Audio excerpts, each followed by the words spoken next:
اعوذ باللہ من الشیطان الرجیم بسم اللہ الرحمن الرحیم. And of Times the last chapters, آخر الزماں کے گمشدہ ابواب، نواں حصہ. اہل علم کا اتفاق ہے کہ ذوالقرنین نبی نہیں تھے بلکہ ایک نیک مومن بادشاہ تھے، جنہیں یہ لقب یوں عطا ہوا کہ وہ زمین کی دو انتہاؤں یعنی مشرق و مغرب کے درمیان سفر کیا کرتے تھے. کچھ مفسرین نے یہ بھی لکھا کہ یہ لقب ان کے روم اور فارس پہ حکمرانی کے باعث عطا ہوا، اور چند کے نزدیک وجہ ان کا 2 صدیوں تک زندہ رہنا ہے. ایک عرصے تک اس نقطے پہ بحث ہوتی رہی کہ کیا سکندر، جس کا تعلق مقدونیہ سے تھا، یا پھر سائرس اعظم دراصل ذوالقرنین تھے، لیکن نہیں. اکثریت اس بحث کو ہی لا حاصل سمجھتی ہے کیونکہ یہ ایک مختلف شخصیت تھے. ان کے دور کے بارے میں بھی اختلاف ہے. کچھ کے نزدیک وہ قرون اولا کے ایک آدمی اور یافس بن نوح کے بیٹے تھے، جبکہ چند علماء انہیں حضرت ابراہیم علیہ السلام کا مسار قرار دیتے. فرماتے ہیں کہ کعبہ کی تعمیر میں انہوں نے بھی حصہ لیا تھا اور وہاں طواف کے بعد دعا کی تھی، جس کی برکت سے ان کا مشرق و مغرب کا سفر آسان ہو گیا تھا.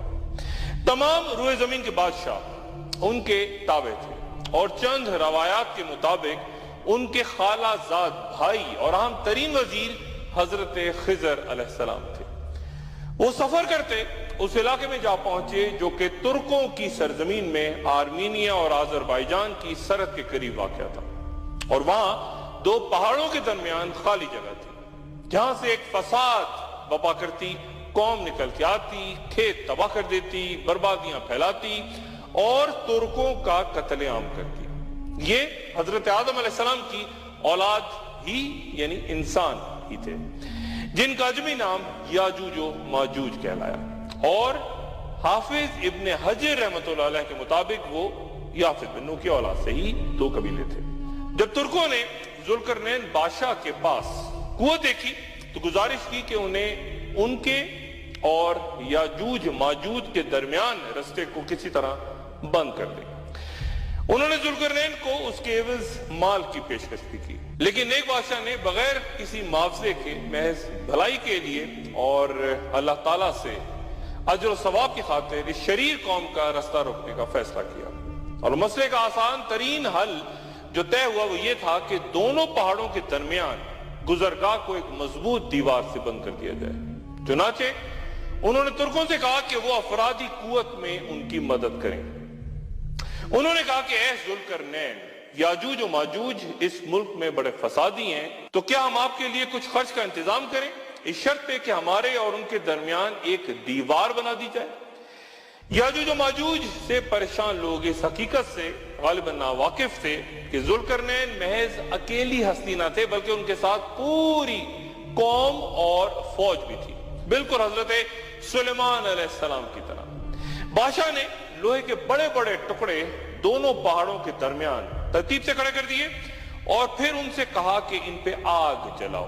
اور جب لوہے کی چادریں شدید حرارت سے سرخ ہو گئیں تو آپ نے کہا کہ مجھے پگھلا ہوا تانبا فراہم کرو تاکہ میں اسے ان چادروں پہ ڈال دوں. اس طرح لوہے کے ٹکڑے مضبوطی سے آپس میں جڑ گئے اور ایک سخت ناقابل تسخیر پہاڑ جیسی دیوار سامنے آ گئی. اس دیوار کی بلندی کے باعث یاجوج و ماجوج کے لیے اس پہ چڑھنا بھی ناممکن ہو گیا اور اس کی مضبوطی کے باعث اسے کھودنا یا اس میں سوراخ کرنا بھی مشکل. اس طرح ذوالقرنین نے یاجوج و ماجوج کے رستے کو بند کر دیا. تب سے یہ 2 قبیلے باقی دنیا سے اس دیوار کے ذریعے جدا ہیں.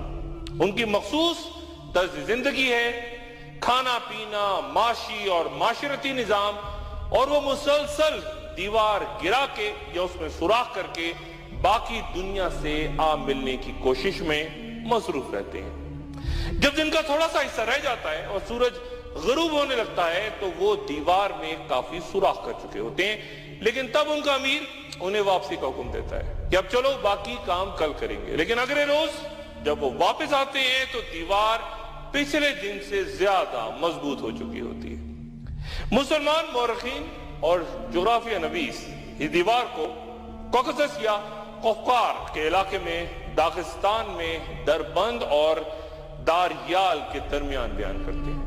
یہ علاقہ بلیک سی اور کیسپین سی کے درمیان ہے. یہاں بلند و بالا پہاڑ ہیں اور یہاں شمال کی وحشی قوموں کی جنوب کی جانب کی الغار روکنے کے لیے ایک دور میں 50 میل لمبی اور 290 فٹ بلند اور 10 فٹ چوڑی دیوار بھی تعمیر ہوئی تھی، جس کے کچھ آثار آج بھی وہاں ملتے ہیں، اور کچھ علماء کے نزدیک یہیں کہیں ذوالقرنین کی تعمیر کردہ دیوار بھی موجود ہے۔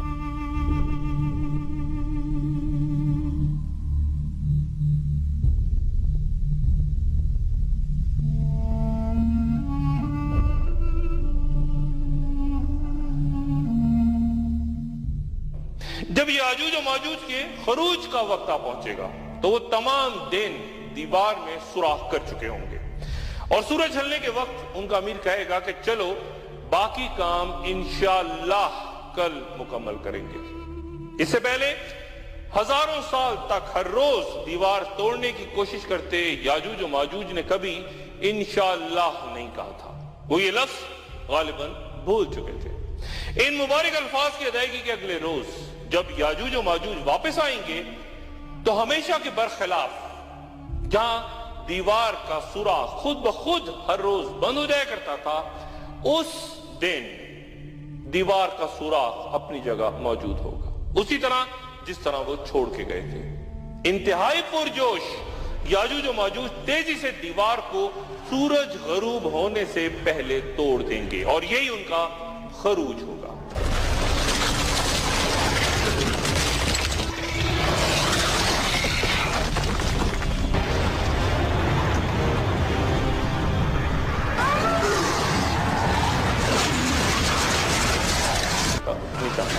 گویا اللہ تعالیٰ نے انہیں دن رات مسلسل دیوار توڑنے سے روک رکھا ہے، ورنہ یہ بہت پہلے دیوار گرا چکے ہوتے۔ اللہ تعالیٰ نے اسے یہ توفیق بھی چھین رکھی ہے کہ وہ دیوار پھلانگ سکیں یا پھر انشاءاللہ کہہ سکیں، اور یہ بھی امکان ہے کہ ان کے امیر کی زبان پہ انشاءاللہ اس کے معنی جانے بغیر ہی وقت متعین اور قرب قیامت پہ آ جائے گا۔ ان کا پہلا گروہ جب بھاگتا ہوا جھیل تبریہ سے گزرے گا تو حدیث مبارکہ کے مطابق حضرت نواز بن سمان رضی اللہ تعالیٰ عنہ سے روایت ہے کہ اللہ تعالیٰ یاجوج و ماجوج کو بھیجے گا تو وہ ہر طرف سے دوڑتے ہوئے آئیں گے۔ ان کا پہلا گروہ جب جھیل تبریہ سے گزرے گا تو سارا پانی پی جائے گا، اور جب آخری گروہ وہاں پہنچے گا تو کہے گا کہ کبھی اس جگہ پانی ہوا کرتا تھا۔ بحر تبریہ یا سی آف گیلیلی شمال مشرقی اسرائیل میں مقبوضہ گولان کی پہاڑیوں اور خطہ تبریہ کے درمیان 13 میل طویل اور 8 میل چوڑی تازہ پانی کی ایک پرانی قدیم جھیل ہے، جس کا ذکر توریت اور انجیل میں بھی ملتا ہے، اور حضرت عیسیٰ علیہ السلام نے اپنی زندگی کا بڑا حصہ اسی کے ساحلوں پر اپنے حواریوں کے ساتھ گزارا تھا۔ 1964 میں شام نے جھیل کا پانی جو کہ دریائے اردن سے آتا ہے اسے کم کرنے کے لیے ہیڈ واٹر ڈائیورژن پلان شروع کیا تھا، اور نتیجتاً وہ تلخیاں پیدا ہونا شروع ہوئیں، جن کے بعد 1967 میں 6 روزہ عرب اسرائیل جنگ ہوئی اور اسرائیل نے گولان کی پہاڑیوں پہ قبضہ کر لیا۔ ہر سال اسرائیل اردن امن معاہدے کے تحت بہت سا پانی جھیل میں چھوڑا جاتا ہے، اور ہر روز اسرائیلی حکومت پانی کی سطح اس جھیل میں کتنا پانی ہے وہ اپنی ویب سائٹ پہ جاری کرتی ہے، اور سرکاری اعداد و شمار سے قطع نظر رفتہ رفتہ اس جھیل کی سطح یعنی پانی کم ہوتا جا رہا ہے، سطح نیچے ہو رہی ہے۔ اس علاقے سے گزر کے یاجوج و ماجوج جبل حمر تک پہنچیں گے، جو کہ دراصل جبل بیت المقدس ہے۔ قتل و غارت کرتے یاجوج و ماجوج کے مرد، عورتیں اور بچے پھر اعلان کریں گے کہ جس طرح زمین پر ہمارا قبضہ ہو گیا، اب آسمانوں پر بھی ہمارا قبضہ ضروری ہے۔ کفر اس حد تک بڑھ جائے گا کہ وہ آسمان پر تیر چلانا شروع کر دیں گے، جو کہ خون سے رنگین ہو کے واپس زمین پہ گریں گے۔ اسی دوران دجال کے قتل کے بعد حضرت عیسیٰ علیہ السلام تک اللہ تعالیٰ کا پیغام پہنچ چکا ہوگا کہ وہ قوم نکل چکی ہے جس سے لڑنے کی طاقت کسی کے پاس بھی نہیں۔ اس لیے آپ یعنی عیسیٰ علیہ السلام اپنے ساتھیوں کے ساتھ یا تو کوہ طور کی طرف نکل جائیں یا پھر قلعہ بند ہو جائیں. اور پھر حضرت عیسیٰ علیہ السلام یاجوج و ماجوج کی ہر طرف سے یرغار کے سامنے اپنے بے بس ساتھیوں کے ساتھ شدید بھوک اور مشکلات کا شکار گھیر لیے جائیں گے اور کسی بھی صورت وہ یاجوج و ماجوج کو شکست دینے کے قابل نہ رہیں گے. ایک وقفہ اور وقفے کے بعد دوبارہ حاضر ہوتا ہوں.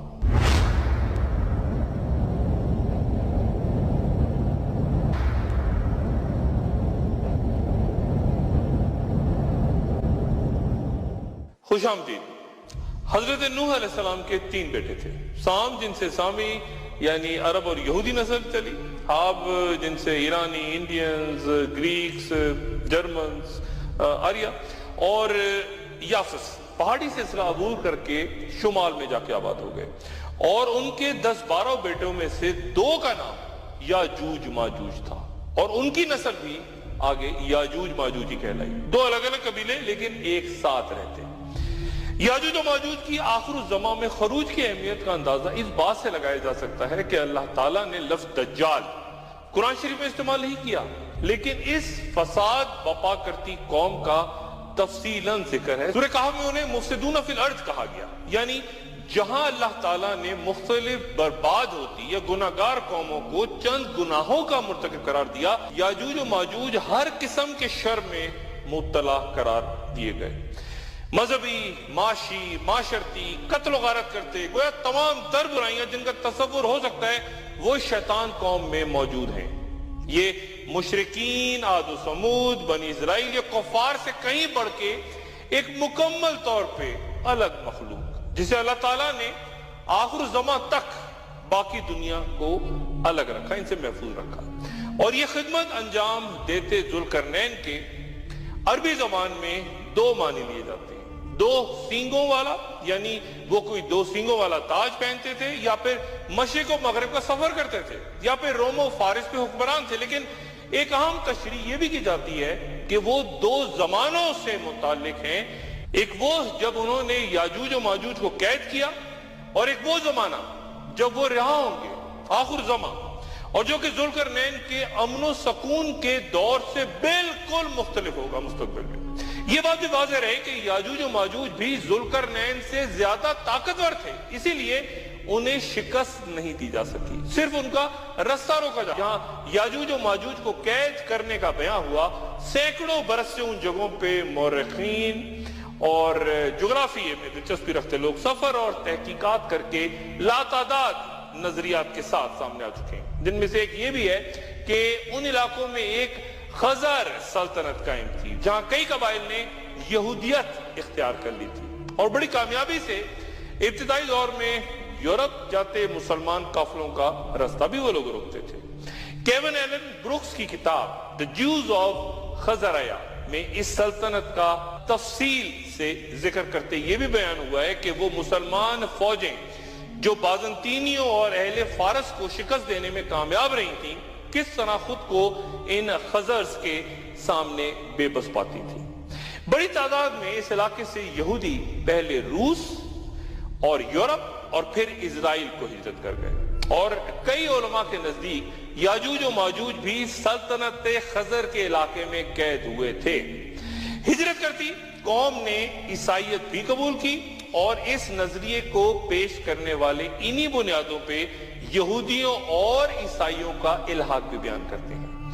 ایک تشریح یاجوج و ماجوج کی جانب سے اہل زمین پہ غلبہ پانے کے بعد آسمانوں کی طرف تیر برسانے کی حدیث کی یہ بیان ہوتی ہے کہ یاجوج و ماجوج چونکہ آپس میں بھی لڑتے ہوں گے، اس لیے وہ اس مرحلے پہ جدید ترین ٹیکنالوجی کے ساتھ خلائی جنگ یا سٹار وارز میں بھی الجھیں گے.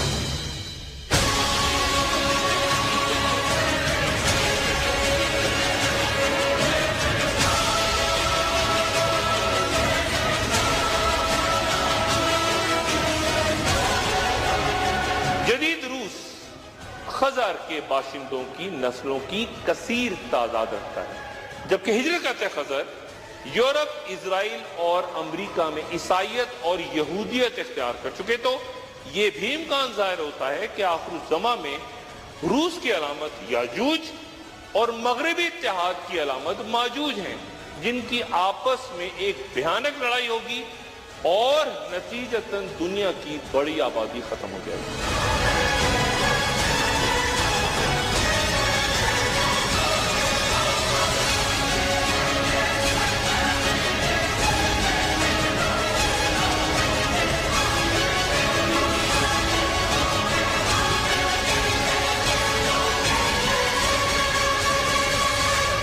چند علماء کے نزدیک یاجوج اور ماجوج مستقبل میں آزاد نہیں ہوں گے، بلکہ خاموشی سے عرصہ پہلے آزاد ہو چکے ہیں، کیونکہ کہیں کوئی طویل آئینی دیوار دنیا میں نظر نہیں آتی۔ وہ کامیابی سے دنیا میں ایک واضح تقسیم، ذہنی اور فکری انتشار اور وہ تمام نفرتیں جنم دے چکے ہیں، لادینیت پھیلا چکے ہیں، اور ایک پراسرار سا ورلڈ آرڈر تشکیل پا رہا ہے، جہاں مختلف قومیں اور ریاستیں اس طرح سے سپارہ ہو رہی ہیں کہ پھر مشرق وسطیٰ اور بیت المقدس تمام تر معرکوں کا مرکز بنتا نظر آ رہا ہے۔ We are opposed around the world by a monolithic and ruthless conspiracy that relies primarily on covert means for expanding its sphere of influence. It is a system which has conscripted vast human and material resources into the building of a tightly knit, highly efficient machine that combines military, diplomatic, intelligence, economic, scientific, and political operations. Its preparations are concealed, not published. Its mistakes are buried, not headlined. Its dissenters are silenced, not praised.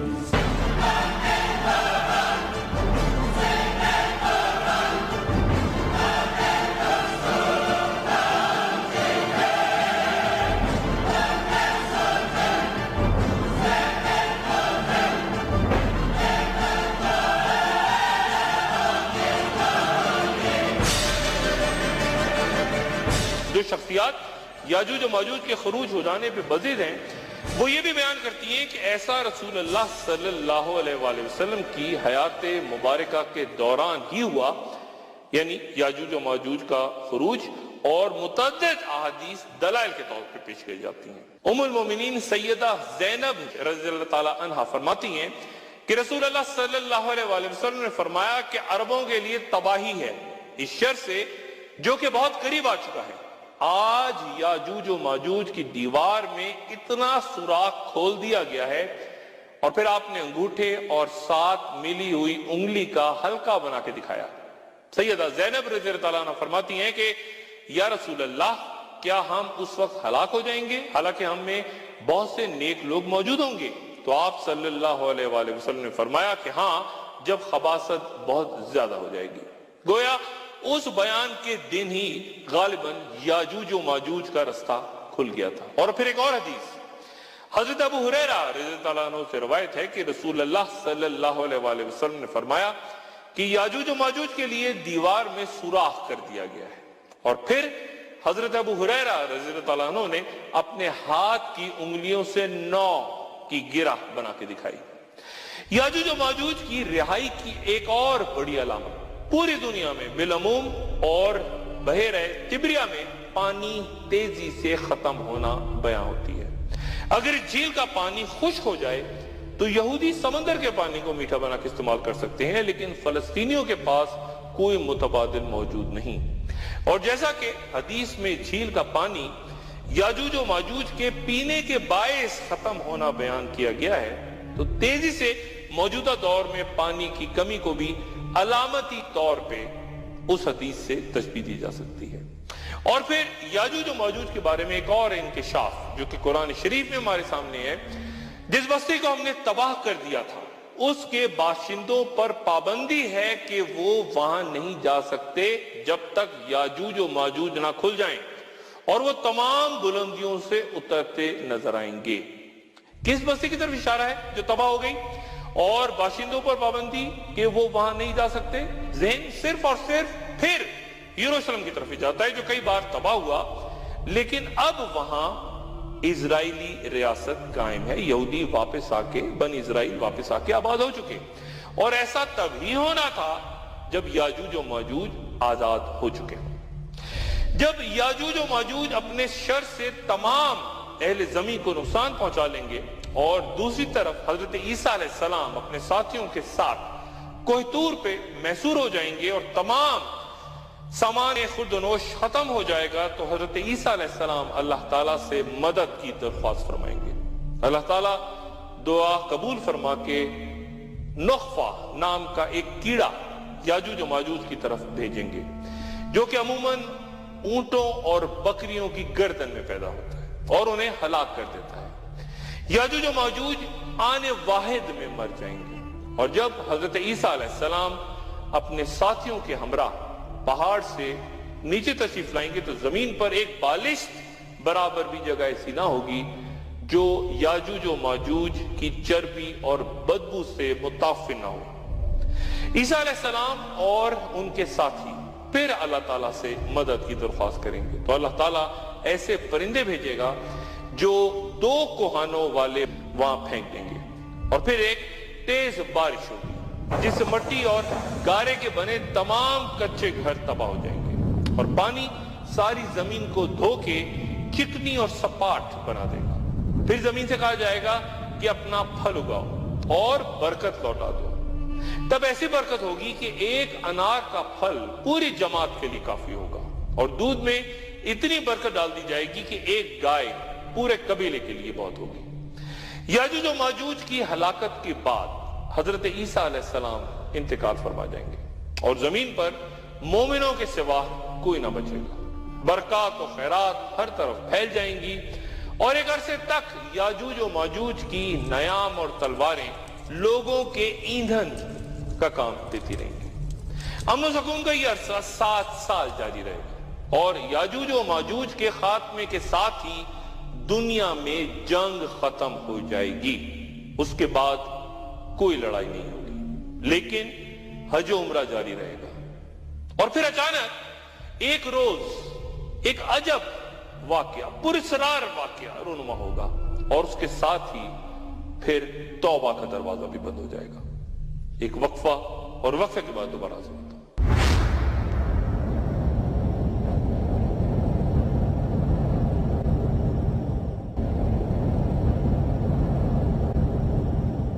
خوش آمدید۔ وہ حیران کن واقعہ کیا ہوگا جس کے بعد توبہ کے دروازے ہمیشہ کے لیے بند ہو جائیں گے؟ اللہ تعالیٰ فرماتے ہیں، کیا وہ صرف اس بات کا انتظار کر رہے ہیں کہ ان کے پاس فرشتے آئیں یا آپ کا رب آئے یا آپ کے رب کی بعض نشانیاں آ جائیں؟ جس دن آپ کے رب کی بعض نشانیاں آ جائیں گی تو کسی ایسے شخص کا ایمان لانا اسے فائدہ نہیں دے گا جو اس سے پہلے ایمان نہیں لایا تھا، یا اس نے اپنے ایمان میں کوئی نیک عمل نہیں کیا تھا۔ کہہ دیجئے تم انتظار کرو، بے شک ہم بھی انتظار کرنے والے ہیں۔ ایک صبح لوگ سورج کو مغرب سے طلوع ہوتے دیکھیں گے، اور یہ آخر الزماں کی ایک بڑی علامت ہوگی، جس کے ساتھ ہی توبہ کا دروازہ بند ہوگا۔ اس موقع پہ توبہ کا دروازہ بند کرنے میں حکمت کا پہلو یہ ہے کہ ایمان کے بہت سے حصے ایمان بالغیب سے تعلق رکھتے ہیں، لیکن جب سورج مغرب سے طلوع ہو گیا تو وہ ایمان بالغیب نہیں رہے گا، بلکہ یہ فرعون کے اس ایمان کی طرح ہوگا کہ جب اسے غرق ہونے کا یقین ہو گیا تھا تو وہ ایمان لانے لگا تھا۔ وقتی ترتیب سے یاجوج و ماجوج کے اخراج کے بعد مغرب سے طلوع آفتاب چوتھی بڑی علامت ہے۔ رسول اللہ صلی اللہ علیہ وآلہ وسلم نے فرمایا کہ لوگوں پہ ایک رات ایسی آئے گی جو ان کی عام 3 راتوں کے برابر ہوگی۔ ان میں سے کوئی کھڑا ہو کے اپنے حصے کی نماز پڑھے گا اور سو جائے گا، پھر جاگ کر اپنے حصے کا قرآن پڑھے گا اور پھر سو جائے گا۔ اس دوران لوگ ایک دوسرے پر چیخیں گے اور پوچھیں گے کہ کیا ہوا، اور گھبرا کے مسجد کی طرف بھاگیں گے، اور اچانک دیکھیں گے کہ سورج مغرب سے نکلا ہے، اور جب وہ آسمان کے درمیان پہنچے گا تو لوٹ جائے گا۔ جبکہ ایک اور حدیث میں اس وقت کو یوں بیان فرمایا گیا کہ حضرت ابن مسعود رضی اللہ تعالیٰ عنہ سے روایت ہے کہ رسول اللہ صلی اللہ علیہ وآلہ وسلم نے فرمایا کہ اس رات آدمی اپنے پڑوسی کو آواز دے گا کہ اے دوست، آج رات کیا بات ہے کہ میں جی بھر کے سویا اور اتنی نماز پڑھی کہ میں تھک گیا۔ پھر سورج سے کہا جائے گا کہ وہاں سے نکلو جہاں تم غروب ہوئے تھے، اور اس دن ایسے کسی شخص کو کوئی فائدہ نہ ہوگا جو اس سے پہلے ایمان نہ لایا ہو اور جس نے اپنے ایمان سے کوئی نیکی نہ کمائی ہو۔ سورج کا مغرب سے نکلنا صرف ایک دن کے لیے ہوگا اور پھر سورج اپنے معمول کی طرف لوٹ جائے گا اور قیامت تک مشرق سے ہی نکلا کرے گا۔ صحیح مسلم کی حدیث ہے کہ رسول اللہ صلی اللہ علیہ وآلہ وسلم نے ایک روز صحابہ سے پوچھا کہ کیا تم جانتے ہو یہ سورج کہاں جاتا ہے؟ صحابہ نے جواب دیا کہ اللہ اور اس کے رسول ہی بہتر جانتے ہیں۔ آپ صلی اللہ علیہ وآلہ وسلم نے فرمایا کہ یہ سورج چلتے چلتے عرش کے درمیان پہنچ کے سجدے میں گر پڑتا ہے، حتیٰ کہ اس سے کہا جاتا ہے کہ اٹھو اور جہاں سے آئے ہو وہیں لوٹ جاؤ۔ وہ لوٹتا ہے اور پھر اپنے معمول کے مطابق دوبارہ طلوع ہو جاتا ہے۔ ایک روز وہ چلے گا اور جب عرش کے نیچے اپنے ٹھہرنے کی جگہ پہنچے گا تو اسے کہا جائے گا کہ اٹھو اور آج جا کے مغرب سے طلوع ہو جاؤ۔ چنانچہ وہ صبح کے وقت مغرب سے طلوع ہوگا۔ نبی کریم صلی اللہ علیہ وآلہ وسلم نے فرمایا کہ تم جانتے ہو یہ کب ہوگا؟ یہ اس وقت ہوگا جب کسی ایسے شخص کو فائدہ نہ ہوگا جو ایمان نہ لایا ہو یا ایمان کی حالت میں اس نے نیک عمل نہ کیے ہوں۔ سورج نظام شمسی، ہمارے نظام شمسی کا مرکز ہے، ہمارے سولر سسٹم، اور زمین سے کچھ 3,30,000 گنا زیادہ حجم رکھتا ہے۔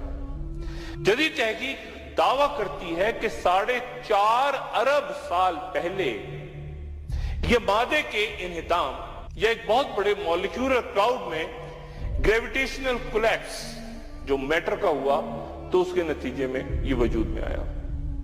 یہ حقیقت سمجھنا ضروری ہے کہ سورج اپنی جگہ سے حرکت نہیں کرتا ہمارے نظام شمسی میں، بلکہ زمین اپنے مدار پہ گھومتی ہے، جس کے باعث ہمیں سورج حرکت کرتا نظر آتا ہے۔ بالکل جس طرح آپ تصور کیجئے کہ ایک گاڑی میں سفر کر رہے ہوں تو گاڑی سے باہر آپ کو درخت، عمارتیں، سب کچھ پیچھے حرکت کرتے نظر آتے ہیں۔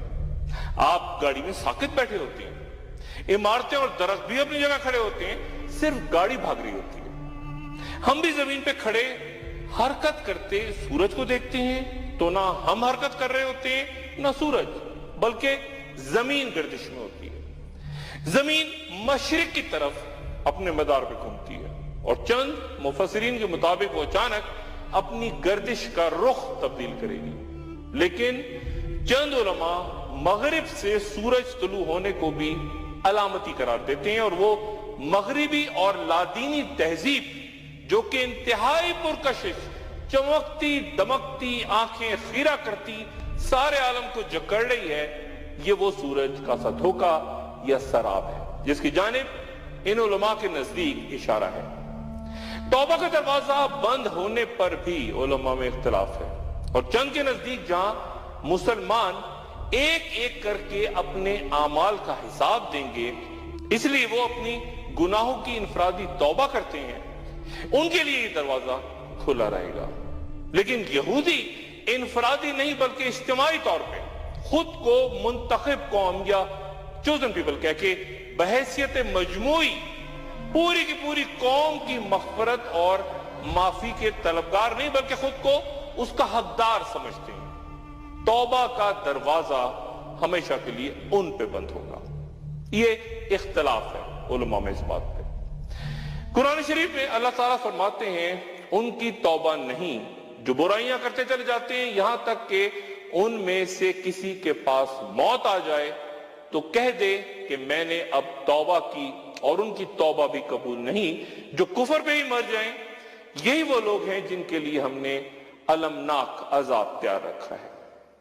توبہ سے متعلق ایک اور حدیث کچھ یوں ہے کہ حضرت ابو موسیٰ رضی اللہ عنہ سے روایت ہے کہ رسول اللہ صلی اللہ علیہ وآلہ وسلم نے فرمایا کہ اللہ تعالیٰ رات کے وقت ہاتھ پھیلاتے ہیں کہ شاید دن کے وقت گناہ کرنے والا توبہ کرے، اور دن کے وقت ہاتھ پھیلاتے ہیں کہ شاید رات کو گناہ کرنے والا توبہ کرے۔ اور وہ تب تک ایسا کرتے رہیں گے جب تک سورج مغرب سے طلوع نہ ہو جائے۔